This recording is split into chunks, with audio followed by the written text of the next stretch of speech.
Tentu apa yang saya sampaikan dalam WA group ya, kadang-kadang mungkin memicu satu pemikiran saya adalah orang yang kontroversial dengan Pak Freddy gitu ya. Tetapi sebenarnya kami ini baik-baik aja hubungannya Pak, Bapak Ibu ya.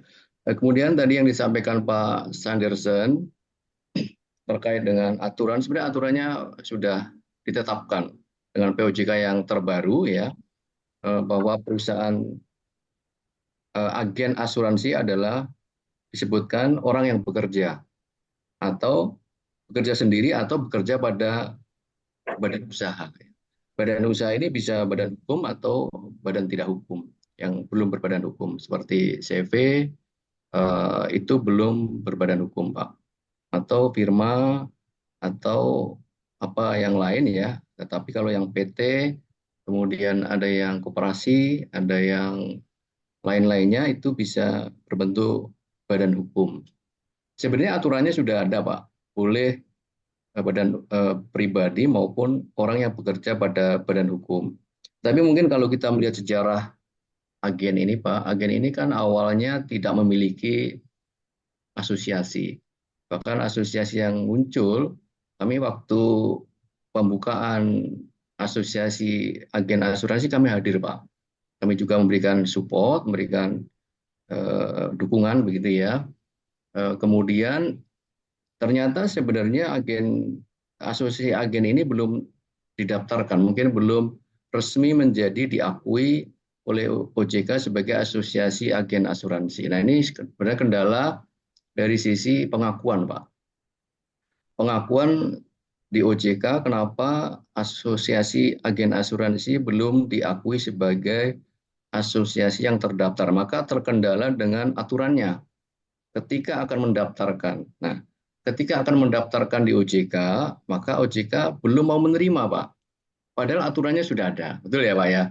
Aturannya sudah ada, tetapi karena belum diakui secara resmi, kalau di APKAI contohnya, Pak, APKAI itu kan terdaftar, lalu diakui, lalu segala sesuatu yang berhubungan dengan nilai kerugian, maka APKAI lah yang bertindak sebagai wakil atau asosiasi yang mewakili anggotanya. Seperti juga Aparindo dan lain-lainnya itu secara resmi sudah dapat menjalankan tugas dan fungsinya. Nah, ini yang menjadi kendala adalah agen didaftarkan oleh perusahaan asuransi atau melalui AAW. Ini juga merupakan satu deviasi gitu Pak ya. Deviasi tersendiri bahwa dia adalah profesinya agen yang berbeda dengan asuransi itu sendiri. Maka ketika ingin mendaftarkan, harusnya dia mendaftarkan dirinya sendiri, Pak. Karena keterwakilan, sebenarnya profesi agen ini mirip dengan profesi lawyer, Pak, atau advokat gitu ya, bahwa dia ada wadahnya asosiasi, tetapi dia adalah pribadi-pribadinya sendiri-sendiri yang mendaftarkan sebagai anggota asosiasi itu. Nah, kalau di dalam agensi ini yang agak unik sih, mungkin karena sejarahnya tadi, agen itu di bawah asuransi, sertifikasinya awalnya melalui asosiasi AAWI gitu ya Pak. Nah ini kan agak berbeda ya, karena waktu itu mungkin belum ada asosiasi agen atau asosiasi agen asuransi yang mewadahi teman-teman di agensi. Nah inilah sebenarnya timbulnya sejarah yang tidak mulus gitu ya Pak ya. Tidak mulus itu artinya memang awalnya tidak ada asosiasinya. Awalnya memang didaftarkan oleh perusahaan asuransi untuk menjadi agennya. Nah, berjalannya waktu tentunya akan menjadi satu kendala ketika perubahan aturan, orang-orang yang tadinya menjadi agensi itu yang, mohon maaf kalau dari tempat saya itu Pak, dulu saya bekerja di ACA itu, agennya itu ya memang agen sepuh Pak. Agen sepuh itu seperti Pak Sapolo almarhum ya Pak ya. Itu kan beliau banyak memiliki klien, tetapi secara tekniknya kan tidak bisa Pak. Tidak bisa. Tapi akhirnya sekarang sudah diwariskan kepada putranya ya. Putranya, nah itu kemudian memiliki satu keilmuan. Nah, dulunya adalah seperti itu Pak. Kalau melihat saya lihat sih sejarahnya adalah agen asuransi yang melekat kepada perusahaan asuransi itu sendiri. Nah, sekarang sudah ada perusahaan asosiasi agen asuransi, maka dan aturannya juga sudah boleh tadi, ada yang secara pribadi bekerja sendiri atau bekerja pada perusahaan berbadan usaha.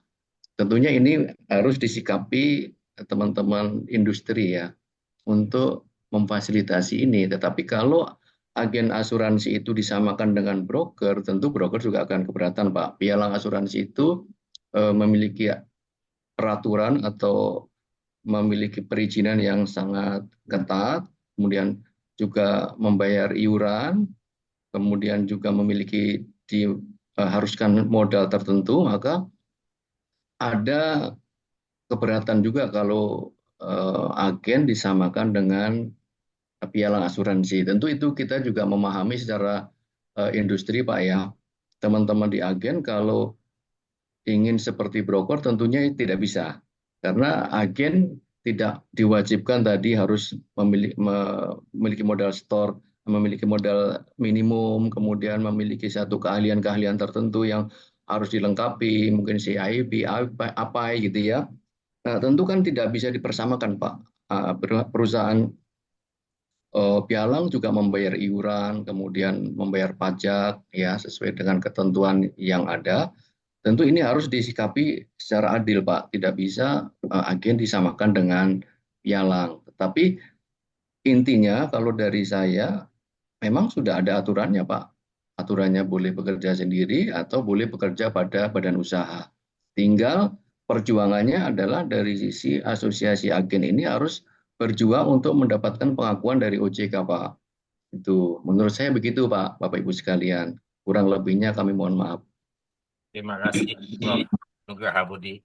Terima kasih atas partisipasi dan saya sangat menghargai Prof. Nugraha Budi hadir dalam pertemuan kita karena bagaimanapun juga saya tahu Prof. Nugraha Budi punya hati yang bersih, baik untuk industri perasuransian. Terima kasih. Eh, Selamat datang Mas Wahyudin, selamat datang Ibu Uli, ya, Ibu Uli. Kemudian silakan Bro Rudianto Alijoyo menanggapi hal ini. Monggo, silakan.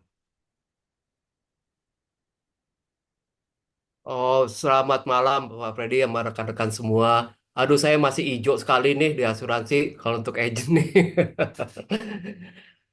Enggak benar sekata Pak Nugraha. Memang kan ini kita udah ada peraturannya. Jadi memang harus yang asosiasi itu tersebut harus memprofesionalkan sendiri dulu dan juga seharusnya sih yang saya tahu kalau saya waktu belajar di luar itu mereka yang menjual asuransi itu harus punya spesifikasi sendiri. Seperti Pak Nugraha bilang untuk lawyer juga harus apa tuh namanya lawyer untuk maritim sendiri dia punya sertifikasi sendiri.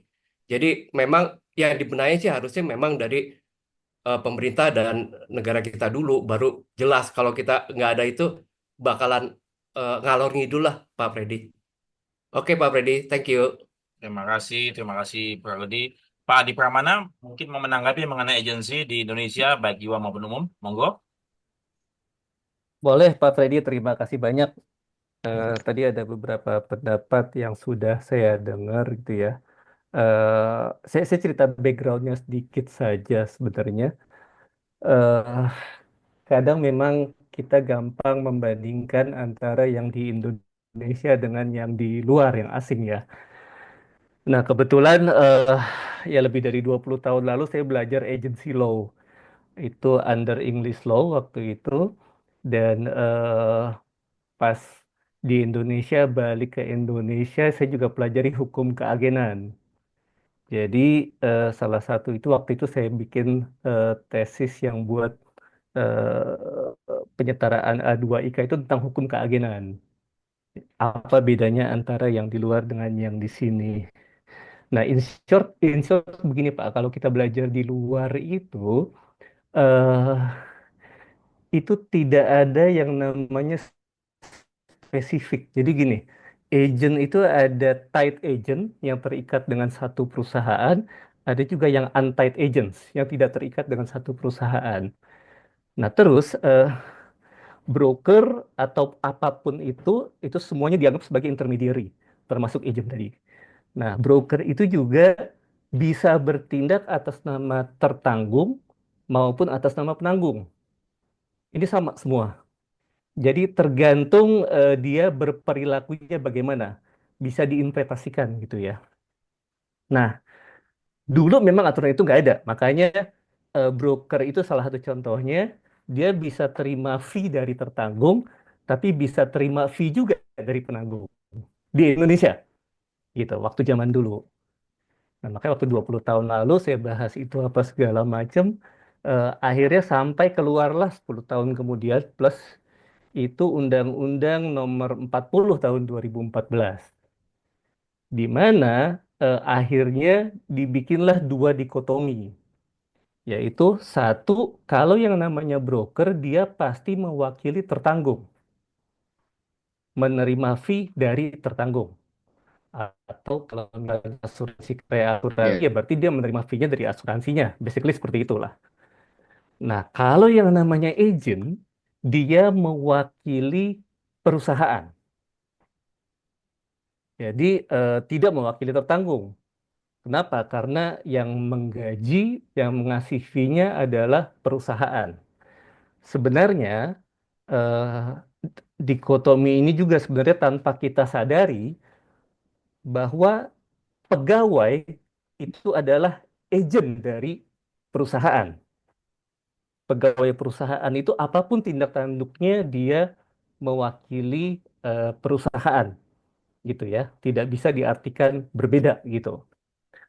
Nah, di hukum Indonesia sebenarnya banyak contohnya, banyak case juga yang sampai ke MA gitu.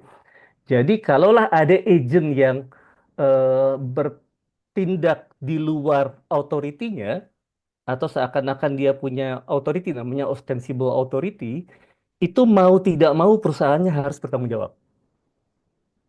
Ataupun pegawai perusahaan sama itu semua. Nah, jadi itulah kenapa karena Undang-Undang Nomor 40 tahun 2014 tadi, sampai sekarang apapun yang dilakukan agent perusahaan harus bertanggung jawab. Dan ini akhirnya mengacu juga tuh Pak, bahwa kalaupun ada praktek-praktek mis-selling dari agent atau apapun, tetap perusahaannya tidak bisa lepas tangan, gitu. Nah, eh, di faktor inilah maka perusahaan itulah yang terkesan mendaftarkan agent. Dan sampai sekarang dengan adanya lisensi itu perusahaan ataupun asosiasi lah ya kita kita sebutnya sekarang asosiasi perusahaan bukan asosiasi agent yang memberikan lisensi dan mendaftarkan itu kepada OJK melaporkan baik itu di asuransi jiwa maupun di asuransi umum sama gitu karena agent bertanggung jawab sorry bukan pertanggungjawaban kepanjangan tangannya perusahaan itu tidak bisa tidak.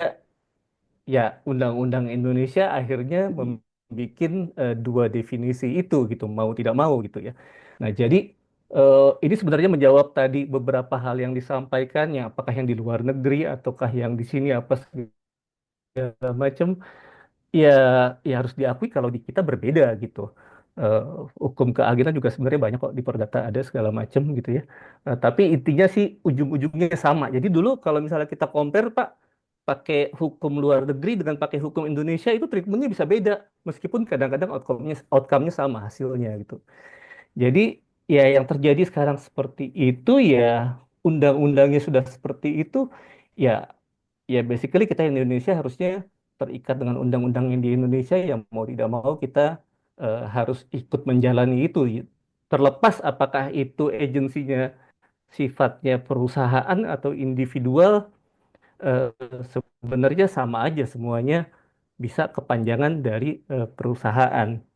Jadi basically eh, saya pikir itu sih yang kita mesti apa ya, jadi tidak dicampur-campur dan memang sejarahnya seperti itu. Jadi yang ada sekarang itu ya ini proses yang lama sebenarnya dan ya pada akhirnya ya memang itu yang terjadi gitu. Unless nanti dirubah lagi ya.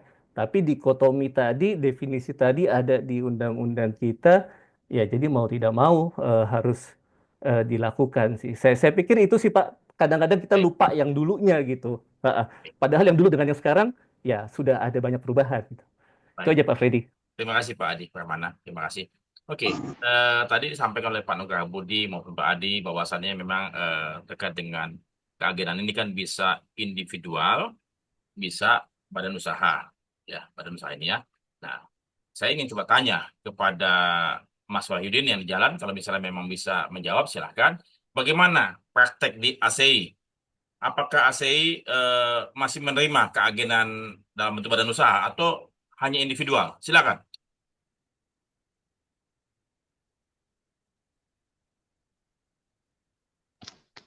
Di komuter lain katanya lagi sedang berada di komuter lain, Bro. Oke. Kalau begitu saya berikan kepada Ibu Uli, Sis Uli, bagaimana di Adira? Monggo. Adira wis ndak ono, Pak. Oh, sorry. Maaf. Silakan.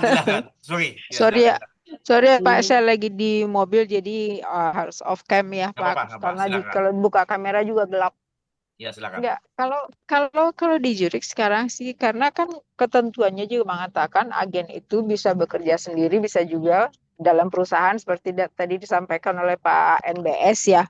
So kita tetap mengakui bahwa ada agen yang bagian dari company gitu ya. Jadi kita masih mengenal namanya agency company sama agency individual gitu. Walaupun memang treatmentnya tetap kan berbeda dengan broker seperti yang tadi dijelaskan juga sama Pak NBS sama Pak Apra gitu ya. Jadi karena undang-undangnya juga memungkinkan itu, kita tidak ada alasan untuk tidak mengakui gitu ya. Sesimpel itu sih. Thank you. Tegas sekali, jelas sekali. Zurich masih menerima agen dalam bentuk individual maupun badan hukum. Ya, karena terus saja ada yang kawan kita yang punya keagenan di sebuah perusahaan asuransi nasional, ya, yang sudah cukup lama dia menjadi badan usaha di perusahaan tersebut. Kemudian tiba-tiba dia tidak boleh lagi daftarkan nama PT gitu loh. Sementara dia punya karyawan udah banyak segala macam. Jadi saat ini terbentur gitu loh. Saya nggak tahu apakah hanya perusahaan ini saja yang melakukan perubahan atau memang ada suatu tanda petik, ada surat edaran dari asosiasi. Saya nggak tahu juga nih mengapa ada suatu perbedaan treatment ya di Zurich. Saya pikir karena dia sangat comply dengan aturan, pasti karena di sini juga ada komisaris independennya, Ibu Arianti Sudianto. Jadi betul-betul comply dengan aturan. Jadi terima kasih. Monggo silakan mau ditanggapi mengenai keagenan ini. Ibu Arianti, monggo.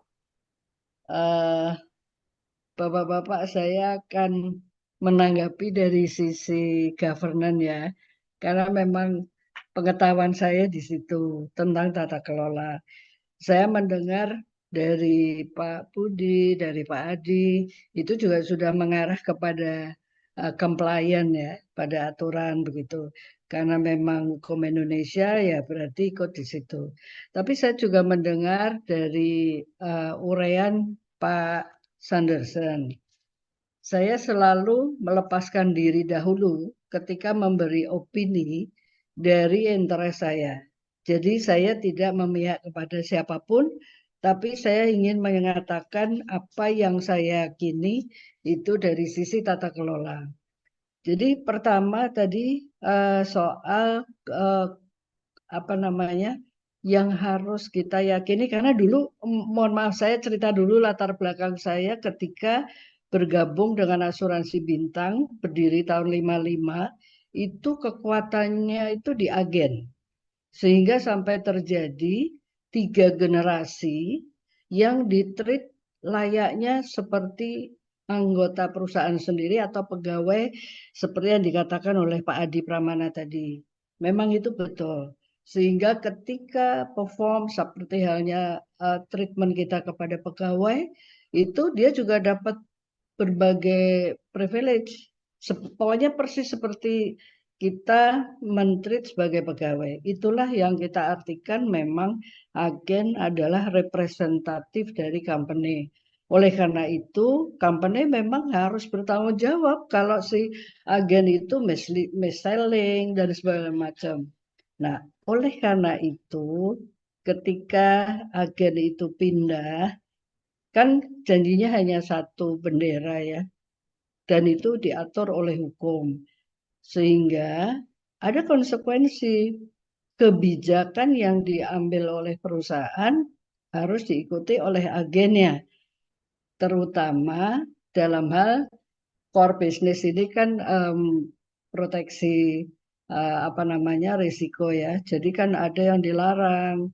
Nah, ketika dilarang kan agen kehilangan opportunity-nya untuk memperoleh premi. Nah, itu udah konsekuensinya karena ya kita sama ya. Kalau dalam satu rumah punya aturan begitu kan pasti ya harus mengikuti. Nah, sehingga, tapi bagaimana dong kalau ada opportunity besar tapi perusahaan nggak mau tutup?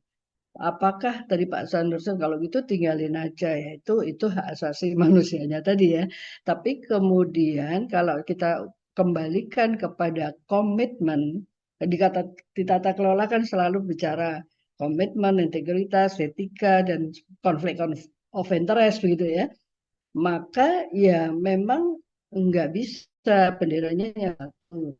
Terus apakah itu apakah tidak bisa ditutup yang bayangan? Ya kalau bayangan pasti nggak boleh ya. Tapi kalau misalkan adiknya yang bekerja di agen sana ya pasti kan kayak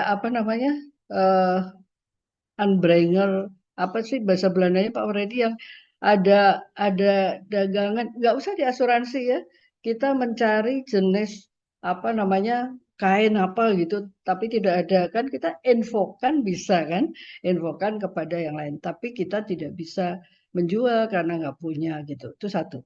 Terus tadi kenapa harus ada jeda, ini saya bicara antara hak asasi versus compliant ya versus governance. Itu dua-duanya memang harus kita pahami bersama. Jadi kenapa kok harus ada jeda? Itu sama ketika misalkan pejabat penentu kebijakan. Kalau di agen ini adalah penentu dari pos target sasaran dari produksinya. Itu pasti di perusahaan kalau pegawai itu kok boleh hak asasinya sama tapi begitu keluar kok dia bisa langsung kerja, enggak juga sih, itu juga ada 30 hari teorinya kan, tapi ini kenapa 6 bulan ya seperti halnya kalau kita sebagai pejabat perusahaan pindah atau pejabat pemerintah OJK misalkan ya, dia mau langsung acting di posisi baru pasti dikasih kayak masa jeda atau masa idah lah namanya gitu ya. Itu sebenarnya hanya untuk menjaga adanya konflik of interest tadi. Itu yang kedua. Kemudian yang ketiga ini agak banyak sih kalau governance ya, tapi ini sekali lagi saya independen sehingga saya hanya ingin mengatakan pada Ibu Bapak sekalian bahwa memang hukum kita harus patuhi meskipun kita berhadapan dengan situasi yang sangat ini ya, tapi kita harus menegakkan sebenarnya yang benar seperti apa gitu. Jadi konflik of interest itu adalah satu bentuk dari sebuah integritas, etika, bagaimana kita berbisnis supaya tidak semrawut begitu ya. Artinya apa aja boleh gitu atas nama satu hak asasi manusia misalkan. Tapi bahwa tadi ada lagi serikat pekerja itu tidak disukai perusahaan, enggak juga sih. Agen tidak disukai perusahaan, enggak juga sih. Saya mengalami sampai hampir 30 tahun di satu perusahaan yang sangat menghargai agennya, tapi aturannya juga ditegakkan. Mereka juga loyal sekali karena kita sama-sama memikirkan kesejahteraan. Kemudian serikat pekerja kita juga punya, kita nggak takut kalau ada pasti kita akan dikeroyok gitu ya, enggak juga. Libatkanlah mereka di dalam pengambilan keputusan dan memahami keadaan yang harus dilalui oleh perusahaan. Karena perusahaan itu katakan bangkrut, ya semua dirugikan kan, stakeholdersnya, termasuk pegawai dan agen. Ya sementara saya pikir seperti itu ya Pak, tapi saya murni dari pengamatan tata kelola yang baik gitu ya. Hindari konflik of interest, kemudian seperti tadi kalau kita lari kepada kok asosiasi agen itu sulit. Nah, tadi dari penjelasan Pak Budi, Pak Adi Pramana, itu sudah bisa sedikit tarik benang merahnya kenapa sulit gitu ya. Karena dia bagian yang sama dengan perusahaan. Itu Pak Freddy sementara Baik, seperti itu yang bisa baik. saya sampaikan. Baik, Bu Arenda, saya coba tanggapi sedikit ya mengenai apa yang disampaikan Ibu. Saya setuju, sepakat kalau katakanlah tadi, misalnya kalau agen itu menjadi bagian daripada perusahaan, maka dia akan mencari bisnis yang disukai oleh perusahaan tersebut ya. Itu. Tapi Yang masalahnya kebijakannya ya, yang betul, polisinya. kebijakannya. Kalau kata dia Ya. tidak bisa menerima marine hull, berarti apa? Dia tidak boleh cari marine hull kan? Tetapi suatu ketika ada penutupan asuransi, perusahaannya bisa, tetapi tidak bisa terima 100%. Hanya mau terima 50%. Kan begitu. Karena apa dia punya sum assured besar, sehingga dia mesti Oh cari ya, perusahaan yang kapasitas. kedua kan gitu ya. Nah, disinilah yang tanda petik dia mesti menggandeng agen lain di perusahaan lain bagaimana sehingga ya bagi komisi lah segala macam. Nah, ini yang mesti perlu ditata dan perlu diatur lah supaya jangan sampai nanti tadi kembali lagi agen itu kan tidak dapat pendapatan bulanan ya, tidak dapat gaji ya, walaupun katakanlah tadi fasilitasnya mungkin sama tapi tidak dapat remunerasi setiap bulan yang pasti. Ya sehingga apa dia mesti mencari eh, penutupan setiap bulan bisnis ya supaya ada premi dan ada komisi yang dia bisa makan buat keluarganya. Itu yang saya pikir mungkin perlu dipikirkan kembali oleh teman-teman semua ya. Nah, tadi saya coba garis bawahi kembali lagi tadi oleh Pak Budi bahwasannya asosiasi agen ini layak melakukan mencoba kembali mendaftarkan ke OJK untuk dapat diakui ya supaya mereka bisa apa ya mewakili agen-agen tersebut ya. Pak Kingsan, monggo ditunggu tanggapannya.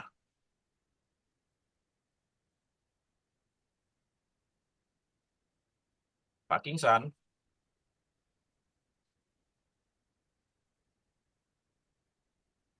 Baik, kalau gitu mungkin Pak Kingsan belum lagi asik ya.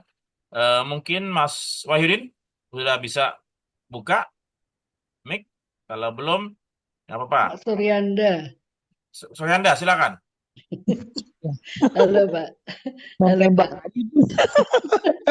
Untung salah. Maaf. Iya, oke, nanggepin masalah agen. Memang menurut saya ada 3 party nih. Satu insurance-nya, kedua agent, dan ketiga eksternal atau regulatornya dalam hal ini.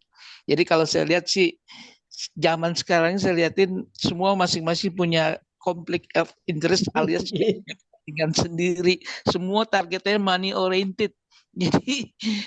Jadi semua memikirkan itu dulu, bisa diatur. Nah, masalahnya yang saya pertama bilang Bro, jadi apa namanya?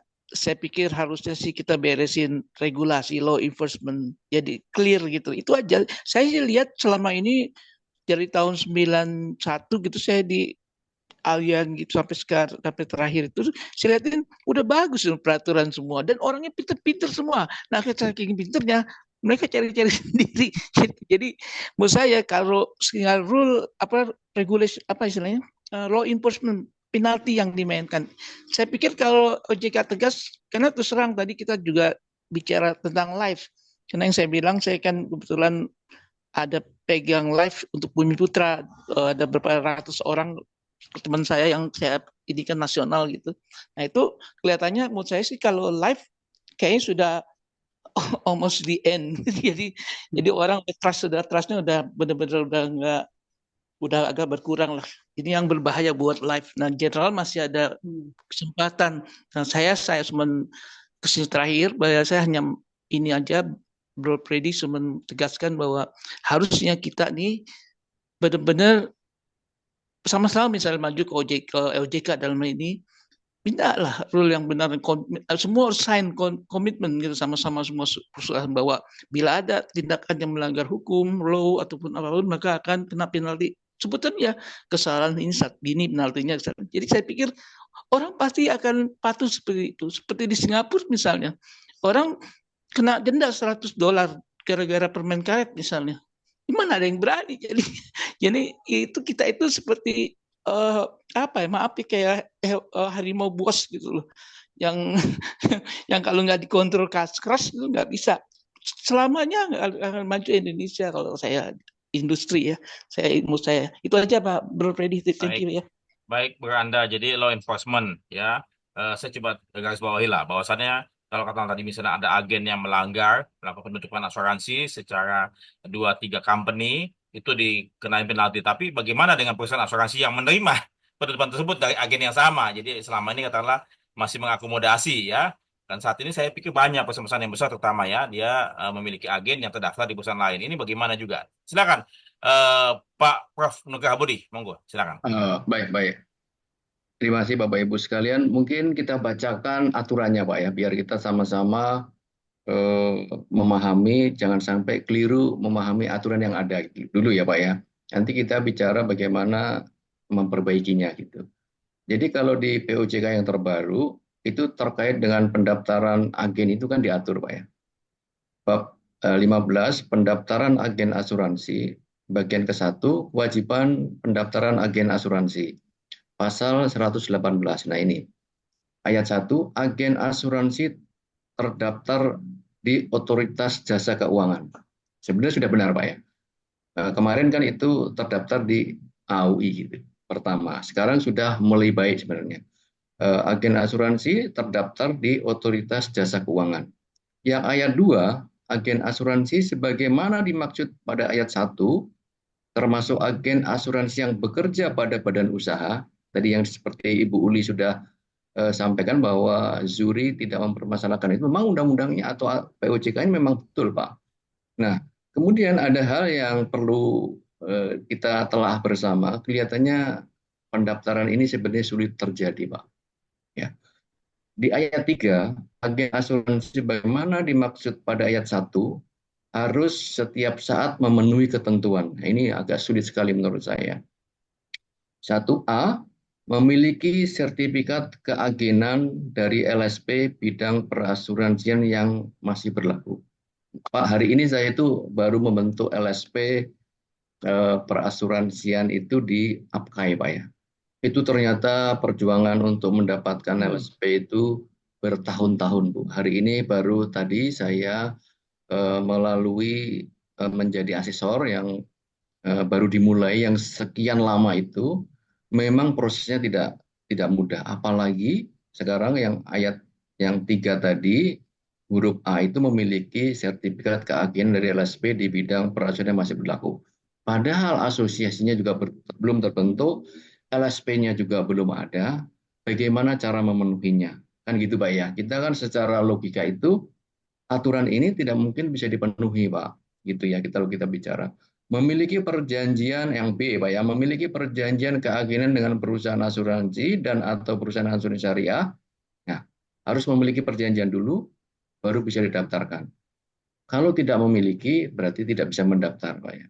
Jadi agen ini tidak bisa berdiri sendiri seperti lawyer tadi atau advokat itu. Ya dia sudah memiliki sertifikat, mau ada kontrak atau tidak ada kontrak, dia sudah mandiri, Pak. Dia boleh membentuk korporasi sebagai firma, sebagai PT, tetapi juga bisa mandiri secara pribadi masing-masing. Kalau di Undang-Undang Advokat jelas sekali, Pak. Itu yang membedakan dengan undang-undang atau aturan di agen. Kemudian yang C, tidak sedang terikat dengan perjanjian keagenan dengan perusahaan asuransi dan atau perusahaan asuransi syariah yang memiliki bidang usaha sejenis dan prinsip penyelenggaraan usaha yang sama. Nah, tidak boleh memiliki perjanjian dengan asuransi lain yang memiliki bidang usaha yang sama. Berarti sebenarnya kalau saya lihat dari nomenklaturnya gitu Pak ya, dari aturan yang ingin dibuat pemerintah dan OJK itu ingin membatasi bahwa agen tidak boleh memiliki keanggotaan atau memiliki perjanjian dengan perusahaan asuransi yang berbeda-beda, hanya satu ya. Ini adalah sebenarnya kalau aturannya ini ingin membuat OJK agen ini menjadi orang yang setia, Pak. Ya, tidak boleh berganti-ganti pasangan. Nah, kemudian tidak pernah dikenakan sanksi dari asosiasi sesuai dengan bidang usahanya dalam kurun waktu 1 tahun terakhir. Nah, mungkin ini gampang. Apakah pernah dihukum atau pernah dikenakan sanksi? Nanti bisa dicek ya. Tidak pernah dihukum karena melakukan tindak pidana di bidang usaha jasa keuangan dan atau perekonomian berdasarkan putusan pengadilan yang telah mempunyai kekuatan hukum tetap dalam 5 tahun terakhir. Ini umum ya Pak. Nah, yang ayat 4, dalam memenuhi kewajiban pendaftarannya sebagaimana dimaksud pada ayat 1, agen harus menyampaikan permohonan pendaftaran melalui perusahaan asuransi. Nah, ini tadi Pak, yang tidak bisa dipenuhi tadi adalah karena dia harusnya mandiri, harusnya dia memiliki satu tadi boleh bekerja sendiri, tapi mendaftarkannya harus melalui perusahaan asuransi. Ini seharusnya tidak begini. Nah, itu Pak yang harus diperbaiki adalah ketika POJK itu akan dibuat, itu kan ada namanya RDP gitu Pak ya. Harus ada disampaikan kepada publik, menyampaikan pendapatnya. Seharusnya ini tidak bisa dilakukan gitu ya. Ini kan tidak bisa Pak. Dia memiliki tadi dibilang boleh bekerja secara mandiri dan bekerja pada badan usaha, tetapi pendaftarannya melalui perusahaan asuransi. Ini loh Pak yang sebenarnya hal kayak begini itu karena ini kan kita maklum Pak ya, dalam proses pembuatan POJK ada RDP, itu kalau dari kami itu bagian Biro Hukum melakukan satu masukan. Tapi ini kan agen tidak ada asosiasinya yang diakui oleh OJK bagaimana menyampaikan pendapatnya dalam RDP Pak. Ini juga kita harus jujur lah ya dalam hal melakukan satu penelaahan gitu. Maka kepentingan agen secara hukum itu tidak bisa terwakili gitu Pak ya. Nah, kemudian asosiasi melakukan verifikasi permohonan pendaftaran sebagaimana dimaksud ayat 4 Ini dengan asosiasi umum ya. Nah, ini kan tidak jelas Pak di sini Pak. Ini asosiasi apa? Asosiasi agen kan belum diakui Pak. Iya. Kan begitu ya. Ya. Asosiasi melakukan. Nah, ini kan asosiasinya agen kan belum ada, berarti yang disampaikan ini adalah AUI atau AJI kan Pak ya. Nah, ini juga harus diperbaiki gitu Pak ya. Asosiasi melakukan verifikasi permohonan pendaftaran sebagaimana dimaksud ayat 4 dengan memenuhi persyaratan sebagaimana dimaksud ayat 3. Ayat 3-nya itu persyaratan sulit sekali Pak ya. Sulit sekali ada LSP. Tidak mungkin ini dilakukan Pak sebenarnya. LSP-nya belum terbentuk tadi ya.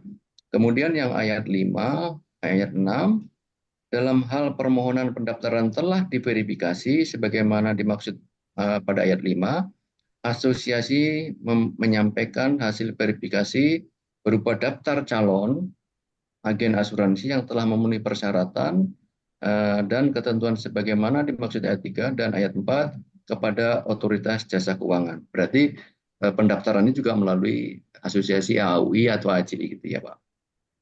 Hasil verifikasinya sebagaimana dimaksud pada ayat 6 disampaikan oleh asosiasi kepada otoritas jasa keuangan setiap bulan paling lama tanggal 10. Otoritas jasa keuangan menerbitkan bukti daftar berdasarkan hasil verifikasi sebagaimana dimaksud pada ayat 6 paling lama 20 hari. Nah, ini sebenarnya aturan ini sudah bagus Pak. OJK sendiri dibatasi waktu. Dulu kan mendaftar enggak diverifikasi kapanpun tidak ada waktunya. Kalau sekarang sudah mulai bagus 20 hari harus disetujui atau tidak. Bukti pendaftaran sebagaimana dimaksud pada ayat 8 disampaikan oleh otoritas jasa keuangan kepada asosiasi terkait. Tapi asosiasinya ini asosiasi asuransi Pak, bukan asuransi. Betul Pak. Dalam melaksanakan verifikasi pendaftaran agen asuransi, asosiasi menyusun dan menetapkan mekanisme permohonan pendaftaran agen asuransi. Nah, kemudian yang ke-11, perusahaan dilarang mempekerjakan agen asuransi yang tidak terdaftar di otoritas jasa keuangan. Jadi kan sebenarnya bolak-balik nih. Ya, memenuhi aturan ini memang sulit sekali Pak. Kalau menurut saya ya harus dibenahi tadi. Agennya juga kalau memiliki asosiasi ya asosiasi yang mendaftarkan. Itu ya Pak ya, melalui asosiasi, diverifikasi asosiasi agen asuransi, didaftarkan ke OJK, lalu dia boleh bekerja pada perusahaan asuransi tertentu gitu Pak ya. Harus bekerja dan tidak boleh bekerja pada asuransi yang berbeda. Nah, itu sebenarnya harusnya yang tepati Pak. Tetapi kalau dengan PUJK yang baru ini, menurut saya hampir mustahil Pak, hampir mustahil. Jadi itu harus diperbaiki. Nah, tugas kita tadi, ya bukan saya yang memperjuangkan Pak, karena asosiasi ini bukan saya yang memimpin gitu. Ya kalau asosiasinya harus dibentuk lagi, asosiasi ini yang bergerak lagi Pak, memohon lagi sebagai asosiasi yang diakui, kemudian membentuk LSP tadi, ya kemudian melakukan verifikasi, menyusun anggaran dasarnya, kode etiknya, lalu menjadi lembaga asosiasi agen asuransi. Mungkin begitu Pak dari Baik, saya Bapak Ibu sekalian. terima kasih Prof. Budi. Pak Kingsan, silakan kalau bisa bertanggapi. Kalau enggak, Bro Joko, selamat datang. Ya, malam, Bro Ferry. Sorry, terlambat ada urusan tadi. Nggak apa-apa, nggak Jadi apa-apa. baru bisa join.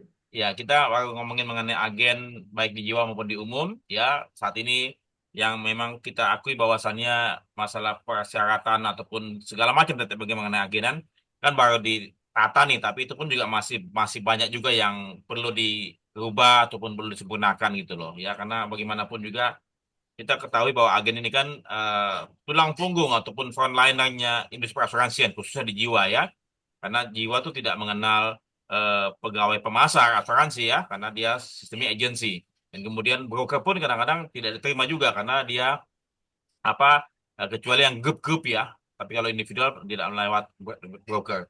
Monggo Pak Kingsan, silakan Pak Kingsan, karena ini sudah pukul 8 mungkin saya berharap mungkin ada yang mau tambahkan, 1-2 orang. Monggo. Saya buka saja. Ibu Arianti, monggo. Kalau bisa Ibu Arianti masih mau menyampaikan. Monggo. Mungkin pemikiran di mana kita akan membuat ini tadi, saya merespon dari Prof. Budi yang sangat lengkap penjelasannya. Itu yang memang paling krusial adalah yang memiliki sertifikat keagenan. LSP-nya aja belum ada gitu ya. Tapi yang 3 lainnya itu mungkin dia itu akan mengambil ini 360 derajat nih Bro. Artinya gini, kalau perjanjian harus ada perjanjian dengan perusahaan. Itu dari dulu ya, dari dulu itu pasti udah ada. Kemudian pendaftaran via perusahaan. Kelihatannya nih OJK nggak mau ini. Pokoknya kalau udah punya perjanjian pasti kan tunggal kan, karena agen kan memang representatif dari satu company. Once dia membuat perjanjian dengan perusahaan A, nah ini daripada pengecekannya mungkin si perusahaan yang suruh daftar. Tapi ini saya masih meraba-raba sih Bro. Yang 3, tapi yang satu saya yakin 100% sama, yaitu bahwa ini gimana sih orang memiliki sertifikat keagenan, LSP-nya aja belum terbentuk karena LSP itu lahir karena adanya asosiasi gitu kan. Asosiasinya masih terganjal gitu. Nah, ini boleh nih harus brainstormingnya ini harus dengan regulator ini. Harus dengan regulator dan sekali lagi kita kalau bicara kan untuk kepentingan orang banyak ya. Jadi yang benar ya benar, yang keliru harus disampaikan gitu, disampaikan. Jadi mungkin saya hanya nambahin itu aja Pak Freddy. Baik, terima kasih Bu Arianti, Prof. Budi. Sebelum ke Pak Kingsan, saya cuma sampaikan bahwasannya sebentar. Saya cuma sampaikan mengenai sejarah terbentuknya LSP Perasuransi Indonesia ya. Ada LSP Perasuransi Indonesia itu dibentuk oleh 2 asosiasi. Asosiasi profesi individunya, yaitu dalam hal ini APARI, dan asosiasi perusahaannya, itu APARINDO. Ya, sehingga bentuklah LSP Perasuransi Indonesia. Nah, saya berharap LSP mengenai keagenan ini juga dibentuk oleh AUI sebagai asosiasi perusahaan dan asosiasi agen sebagai asosiasi profesi. Ya, kalau kata tadi misalnya hanya cuma dibentuk oleh AUI ataupun AJ saja tanpa ada asosiasi profesi, maka ini apa? Ini menyalahi aturan. Itu menurut pemikiran saya. Nah, sama halnya juga dengan APKAI kan, mungkin nanti APKAI akan terpisah asosiasi perusahaan dan ada asosiasi profesi kan, sehingga dibentuklah di bawahnya LSP, begitu. Ya, monggo Pak Kingsan, silakan. Oke. Tadi sudah dibahas ya. Jelas itu ada beberapa kendala di peraturan OJK-nya sendiri ya. Tapi kalau taruhlah itu nanti bisa saya kira akan mudah dirubah lah sedikit ya. Namun prinsip bahwa agen itu adalah mewakili perusahaan itu yang utama sekarang. Jadi kalau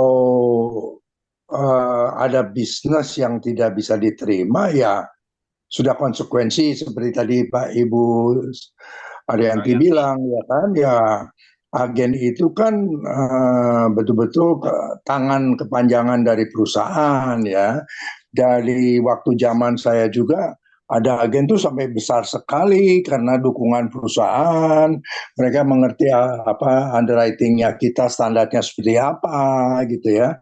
Kalau ada misalnya ada resiko yang seperti Bapak katakan tadi besar sekali di luar kapasitas perusahaan, ya itu perusahaan yang bertanggung jawab untuk menempatkan fakultatifnya dulu. Namun seperti biasanya kita pun tanda-tanda ratingnya adalah janganlah membuat konfirmasi dulu sebelum kita sudah fully placed.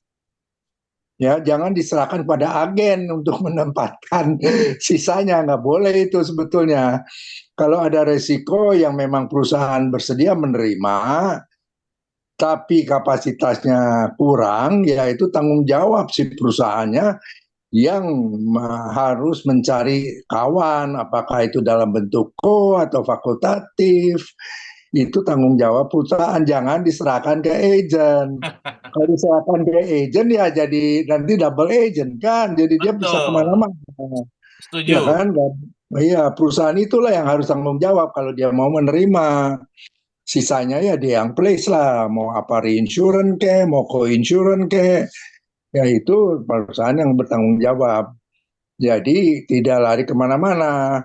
Nah, kalau ada hal misalnya ada resiko yang nggak bisa diterima, ya itu udah konsekuensi dong. Agent itu harus sudah tahu gitu loh ya kan. Jadi dia waktu pergi mencari bisnis, dia harus sudah fokus ke bisnis-bisnis yang memang yang diinginkan oleh perusahaan yang dia ageni gitu loh. Jadi nggak buang-buang waktu, dibawa ditolak atau apa gitu kan. Nah, saya kira sementara itu dulu deh. Memang tadi peraturannya itu sedikit harus diperbaiki dulu kayaknya. Thank you. Kalau itu sudah, saya kira mudah lah ya. Mungkin OJK mau berubah itu bisa lah ya. Tapi prinsipnya pelaksanaan di lapangannya ini yang harus ditegakkan dulu. Baik, baik. Terima Pak kasih. Freddy, Ya, Bu Yanti mumpung silakan.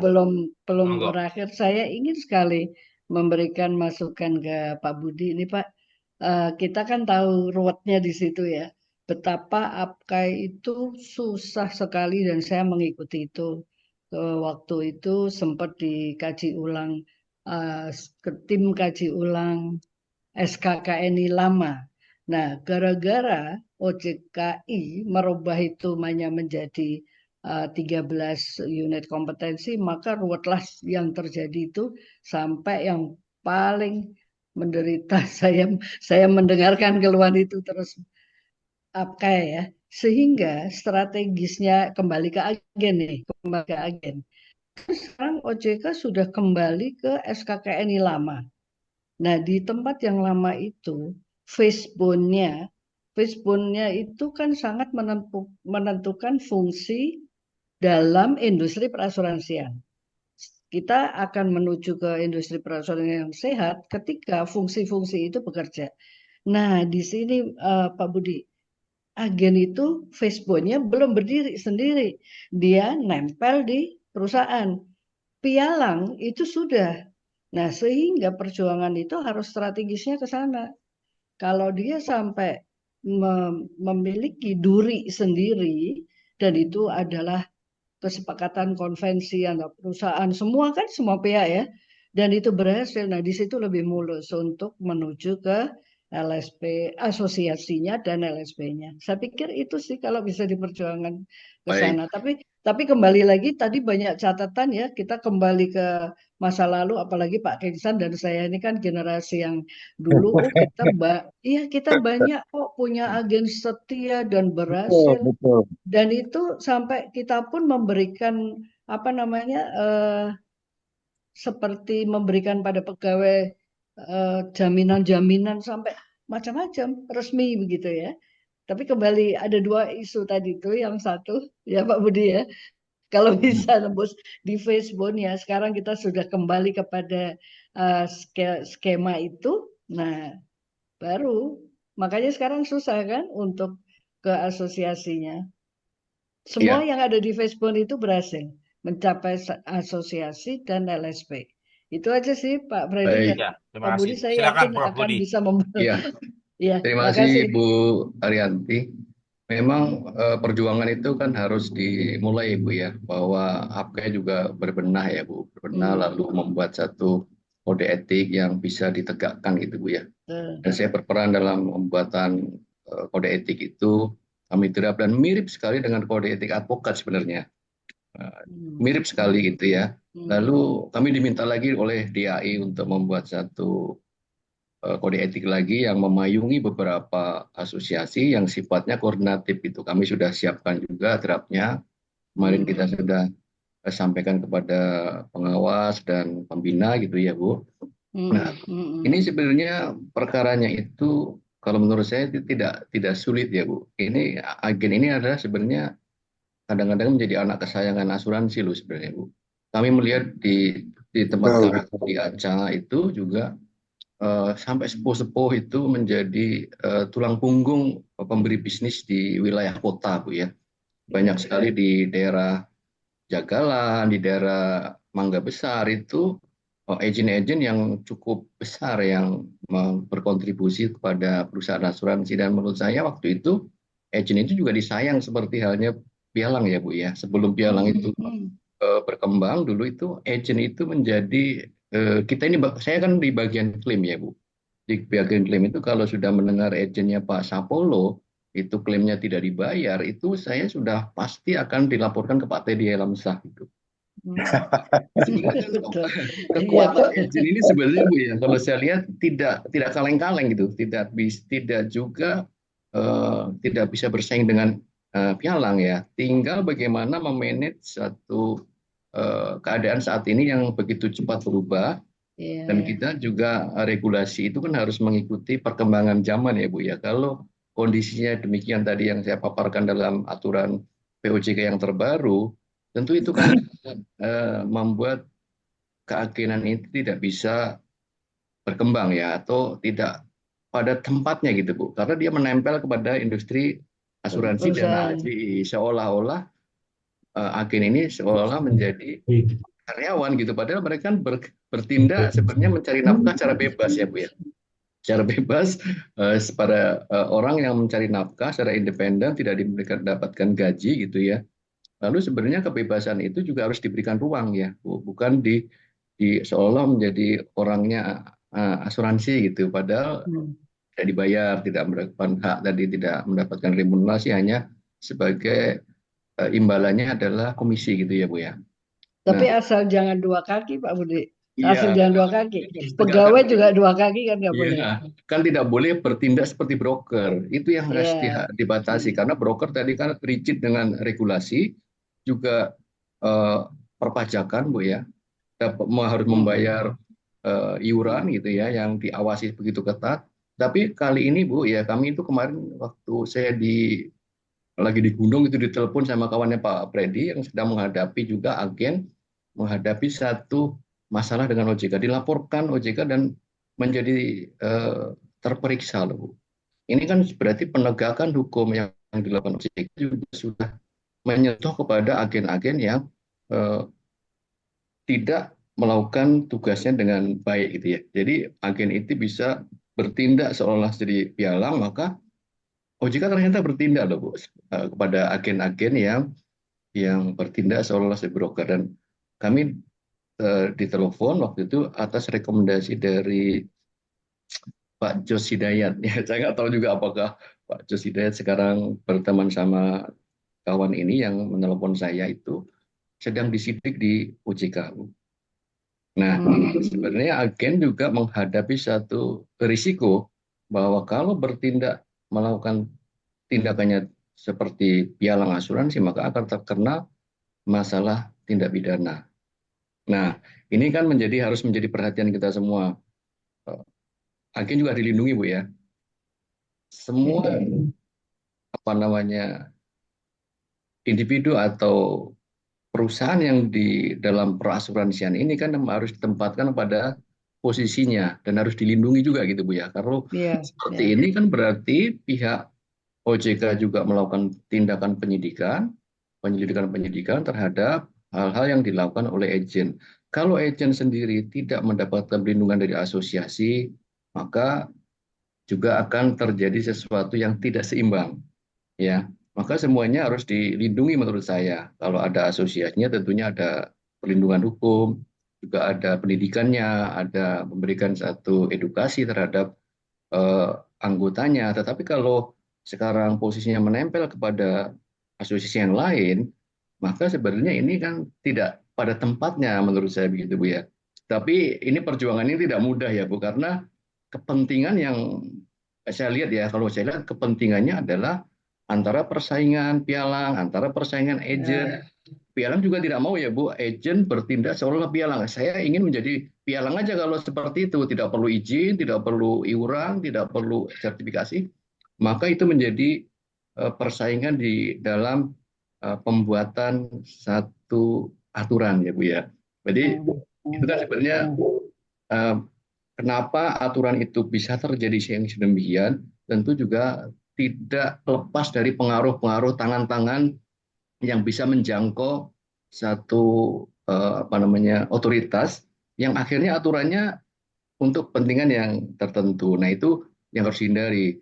Tidak semua di industri kita ini menjadi ideal, Bu, tetapi kita kan harus berusaha untuk memperbaiki hal-hal yang tidak tepat itu. Iya, Meskipun tentu. kadang-kadang Pak Freddy itu kalau berkata kan apa adanya gitu ya, yang tentunya hal ini juga membuat reaksi-reaksi yang pada kawan-kawan Ya. tempat itu menjadi Pro con ya. panas ya kan ya. Padahal sebenarnya persuasi dengan hal yang seperti pembicara seperti ini, menemukan akar permasalahannya, aturannya kita jelaskan, sebenarnya mudah sekali. Oh, ternyata hanya di poin-poin tertentu ini perbaikannya. Lalu asosiasi melakukan satu upaya ya, upaya itu ya pendekatan dengan OJK, lalu asosiasi dibesarkan. Kalau asosiasi besar tentu juga akan menjadi satu kekuatan pendorong yang otoritas juga akan mudah ya untuk menyetujui gitu ya Bu ya. Menurut saya Betul, dan ada satu penutup dari saya itu bahwa itu benar sekali, mencari satu keseimbangan hak dan kewajiban itu kan memang nggak gampang ya. Kuncinya cuma satu di industri perasuransian. Saya melihat dari sisi yang lebih luas lagi ya. Apakah di perbankan, apakah di pasar modal, apakah di perasuransian nih sama, beda sih dalam aspek tadi mencari keseimbangan tadi, itu rahasianya adalah kekompakan, Mbak.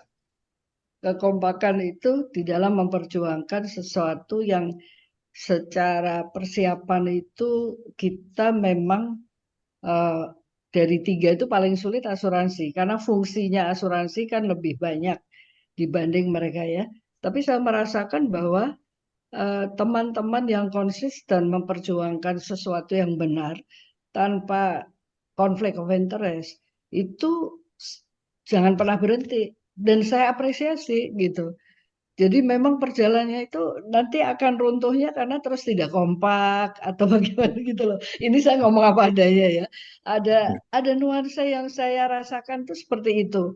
Jadi marilah kita itu dengan tadi di awal saya sudah sampaikan, kita itu punya expertise yang eh, kaya ya.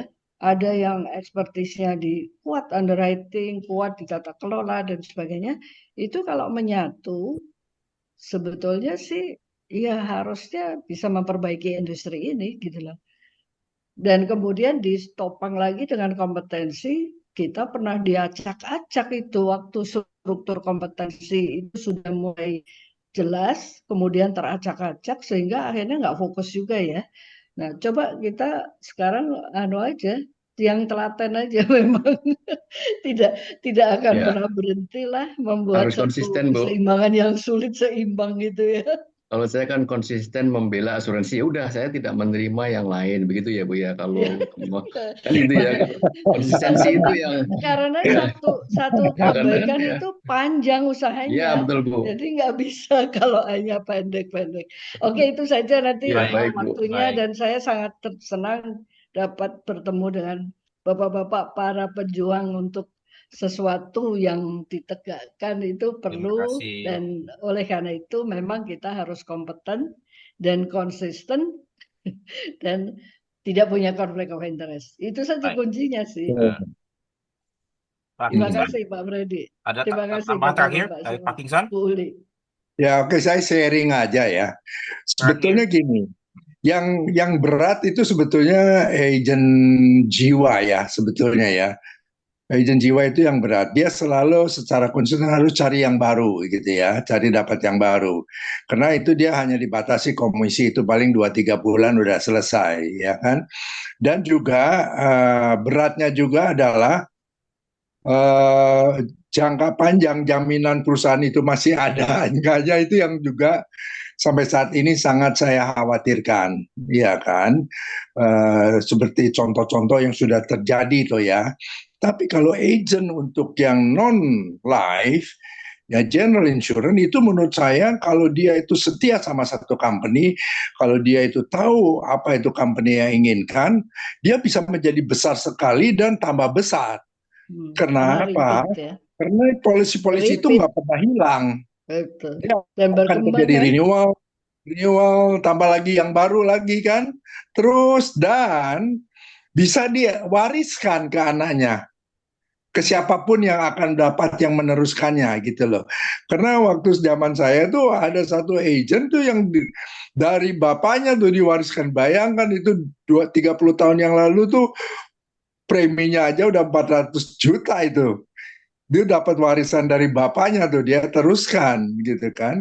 Dan itu Di tambah Bintang besar terus masih Pak karena Kingsan. tambah Di lagi yang Bintang baru, masih tambah loh. lagi yang baru. Meskipun mungkin secara underwriting-nya tuh terbatas, misalnya oh ini nggak boleh, itu nggak boleh, tapi dia fokus kepada yang boleh, jadi tambah besar gitu loh. Nah, akibatnya company yang kalah juga dalam posisi misalnya negosiasi kan, dalam hal misalnya klaim yang mungkin kadang-kadang not payable, ya oke lah, masih balance masih Ya. company masih beri sedikit bayar gitu ya.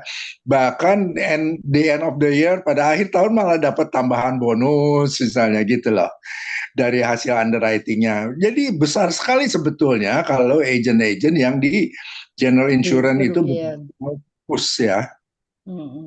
Baik, Pak Kingsan. Jadi karena waktunya sudah habis. sudah lewat nih. Jadi ada beberapa hal yang saya mau coba sampaikan. Tadi mengenai perusahaan hanya bersedia menampung 50%. Maka perusahaan asuransi bertanggung jawab untuk mencarikan backupnya. Oh iya, iya. Maksud gimana ya? Supaya agen tidak perlu cari co-member dan segala macam sehingga dia Nggak pikir boleh, jadi nggak double boleh. agent segala macam itu ya. Kemudian Ya, tadi harus begitu Prof. Budi memang. sampaikan asosiasi agen layak untuk melakukan pendaftaran ke OJK kembali supaya diakui ya. Kemudian tadi Suryanda menyampaikan law enforcement perlu ditegakkan baik itu kepada agen maupun pada perusahaan yang tanda petik melanggar aturan ya. Kemudian tadi Bu Arianti sampaikan fishbone agen asuransi harus dibangun supaya tidak nempel kepada yang lain, dan ini untuk supaya ada SKKN-nya dan ada LSP-nya itu karena satu line kan. Kemudian terakhir mungkin saya pikir perlu dibuatkan suatu standarisasi rekrutmen ya dan pelatihan serta PKS keagenan supaya agen ini punya standarisasi yang betul dan benar. Mungkin nanti Prof. Budi ngomong sama Paduka Bucel untuk buat standarisasi PKS supaya sudah punya. Jadi masing-masing PT tidak perlu bikin yang lain-lain karena sudah punya platformnya gitu loh ya. Kemudian mungkin ke depan perlu diketemukan lagi mengenai job desk yang boleh dilakukan oleh agen dan yang tidak boleh dilakukan oleh agen terkait dengan masalah pialang asuransi. Karena saat ini terus saja banyak juga agen-agen yang berprofesi sebagai pialang mendesain program, kemudian melayani nasabah pada waktu klaim dan segala macam. Mana yang tidak boleh dan mana yang boleh supaya jangan sampai nanti agen tersebut dipersalahkan bahwasannya kamu telah berperilaku sebagai pialang. Yang mana yang tidak boleh itu perlu dijelaskan, tegaskan supaya jangan sampai salah nuding dan kemudian tidak ada pelindungan. Kenapa? Karena agen tidak punya asosiasi agen. dia meminta tolong kepada asosiasi asuransi, ya seperti yang terjadi di Jiwa, ya mis-selling unit link, malah AJE menuding agen tersebut yang bersalah. Bukannya membela, tapi tidak mencari tahu, tapi menuding agen tersebut sebagai kambing hitam. Itu sementara dari saya, sekali lagi, Ibu Bapak sekalian, Ada yang tertinggal Pak Freddy, apa tuh? satu penegakan kode etik tadi. Oh ya, jadi tadi, Karena apa? Saya cuma mau nambahin, dengan tegaknya kode etik tuh benang merah untuk early warning system itu terbentuk. ya, Karena semua trigger di mana itu bisa segera Ya. Tapi kembali ke Pak tadi penegakan law enforcement Pak Suryanda itu juga kalau Betul. kode etiknya banyak tapi isinya keren-keren. Ada yang baru Pak Budi, saya baru baca yang punya teman kita. Ya itu nanti kita tunggu konsekuensi dari draftnya ya. penegakan Jadi itu betul karena Oke. terus saja saat ini kan saya sudah selalu woro-woro ke Bro Billy dan ke Paduka ya bahwasannya UI selama ini ya tidak punya kode etik ya, padahal jauh lebih tua dibandingkan Pialang maupun Apkai kan. Jadi Sekarang ini udah punya ketinggalan. Pak. Ya. Sekarang udah punya barusan. Iya, tapi belum di launching Bu, belum launching. Belum launching oke. ya. Karena masih ada banyak yang salah segala macam. Sehingga ditunggu dan kemudian nanti DAI punya kode etik dan punya dewan kehormatan.